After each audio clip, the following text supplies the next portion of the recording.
Assalamualaikum warahmatullahi wabarakatuh.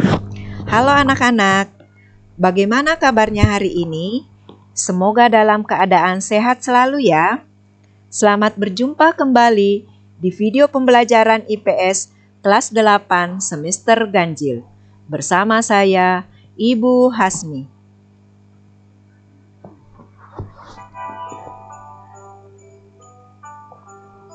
Melalui video pembelajaran kali ini, Ibu harap kalian tetap aktif belajar dan tetap bersemangat.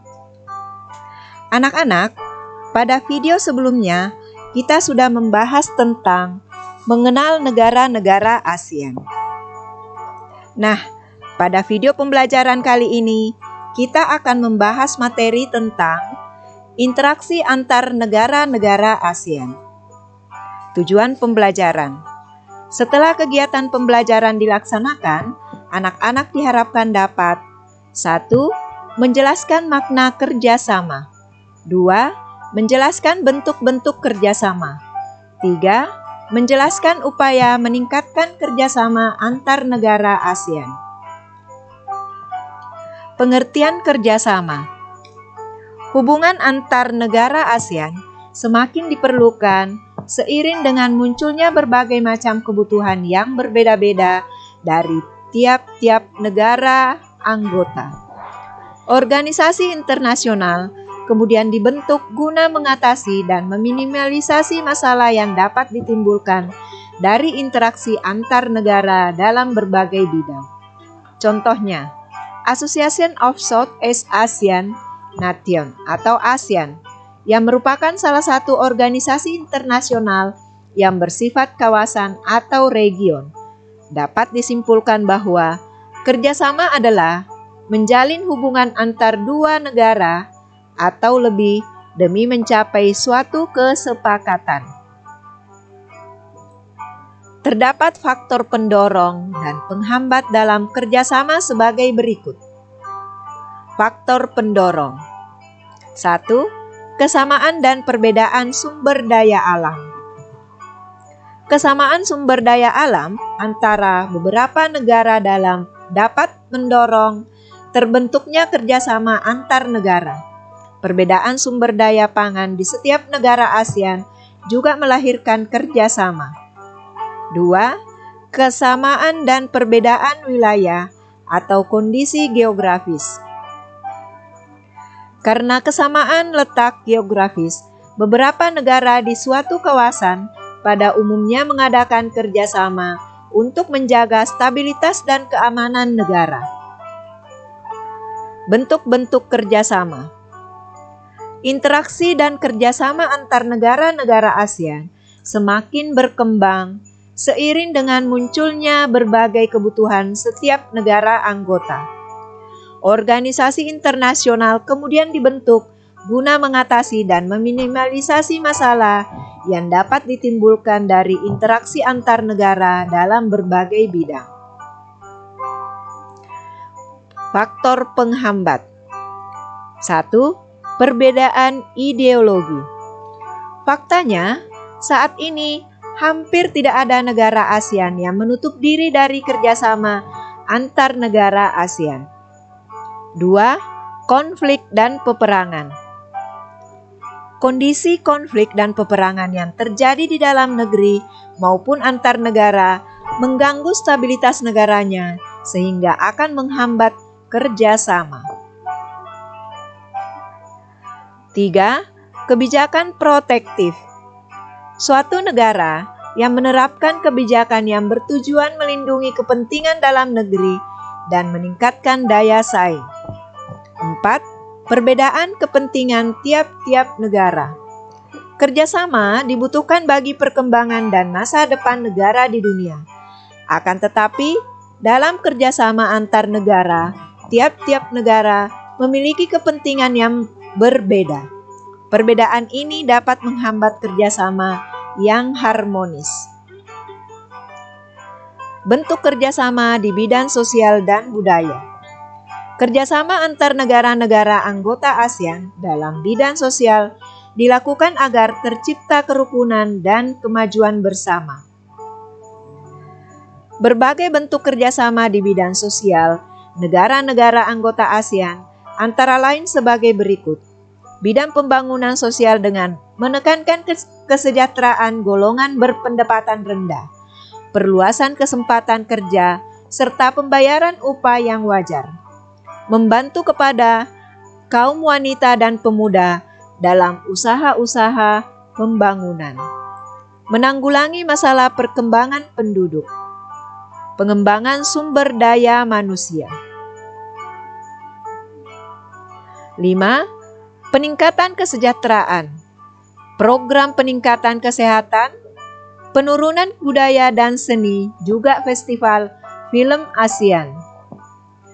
Penandatanganan kesepakatan bersama di bidang pariwisata.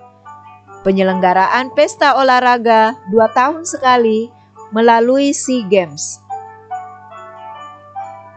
Bidang kerjasama di bidang politik dan keamanan. Kerjasama politik ini ditujukan untuk menciptakan keamanan, stabilitas, dan perdamaian antar negara di ASEAN.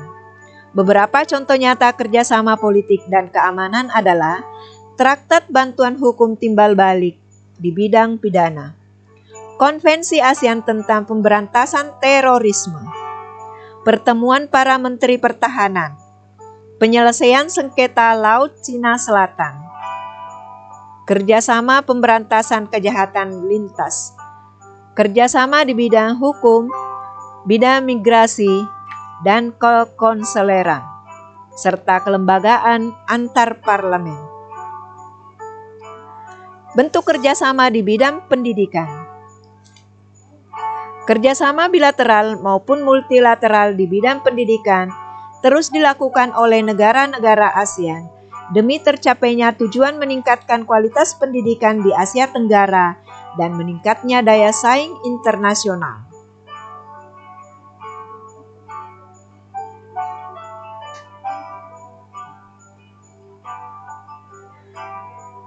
Bentuk kerjasama antar negara-negara ASEAN dalam bidang pendidikan. 1. ASEAN Council of Teachers Convention di Sanur, Denpasar. 2. Penawaran beasiswa pendidikan. Contohnya, Singapura memberikan beasiswa latihan pengelolaan jasa pelabuhan udara, kesehatan, dan keselamatan kerja industri, komunikasi bahari, dan lain-lain. 3. Negara-negara ASEAN memanfaatkan beasiswa untuk belajar di berbagai universitas di negara-negara ASEAN dan Jepang atas biaya yang diberikan oleh ASEAN Japan Scholarship Fund. 4. Olimpiade di bidang pendidikan sering diadakan pada taraf regional Asia Tenggara. Pengaruh kerjasama bidang ekonomi, sosial, politik, budaya, dan pendidikan terhadap kehidupan di ASEAN. Pengaruh perubahan ruang dan interaksi antar ruang terhadap keberlangsungan kehidupan ekonomi di negara-negara ASEAN. Para pemimpin ASEAN sepakat membentuk sebuah pasar tunggal di kawasan Asia Tenggara pada akhir 2015. Kondisi tersebut menuntut semua penduduk di Asia Tenggara dapat bersaing untuk menjadi tenaga kerja di negara-negara ASEAN. Pengaruh perubahan ruang dan interaksi antar ruang terhadap keberlangsungan kehidupan sosial di negara-negara ASEAN. Kehidupan sosial sangatlah dinamis. Kondisi dan status sosial masyarakat Asia Tenggara yang berbeda dan hidup berdampingan terkadang memunculkan pertentangan karena perbedaan kepentingan. Pada tahun 2015, ribuan pengungsi Myanmar membanjiri negara-negara tetangga yaitu Malaysia, Thailand, dan Indonesia dengan menggunakan perahu. ASEAN mengimbau negara-negara anggotanya agar menerima untuk sementara para manusia perahu itu atas pertimbangan kemanusiaan. Pengaruh perubahan ruang dan interaksi antar ruang terhadap keberlangsungan kehidupan budaya di negara-negara ASEAN. Kebudayaan adalah salah satu di antara 3 pilar utama ASEAN dalam proses mengarah ke tujuan membangun komunitas pada tahun 2015. Seiring dengan perjalanan selama 47 tahun, kerjasama budaya ASEAN telah mengalami perkembangan dan perubahan yang menonjolkan kebudayaan sebagai faktor yang penting bagi pembangunan komunitas ASEAN secara berkesinambungan. Beberapa aktivitas lain yang dilakukan sebagai dampak pengaruh perubahan komitmen kebudayaan ASEAN antara lain sebagai berikut. 1. Festival Budaya ASEAN. 2. Perkembangan budaya serumpun ASEAN. 3. Industri musik. Pengaruh perubahan ruang dan interaksi antar ruang terhadap keberlangsungan kehidupan politik di negara-negara ASEAN. Perubahan dan interaksi antar ruang juga dapat berpengaruh terhadap kehidupan politik baik antar negara maupun antar masyarakat di Asia Tenggara. Beberapa kasus yang menjadi sorotan antara lain sengketa perbatasan wilayah, pekerja migran. Pengaruh perubahan ruang dan interaksi antar ruang terhadap keberlangsungan kehidupan pendidikan di Asia Tenggara.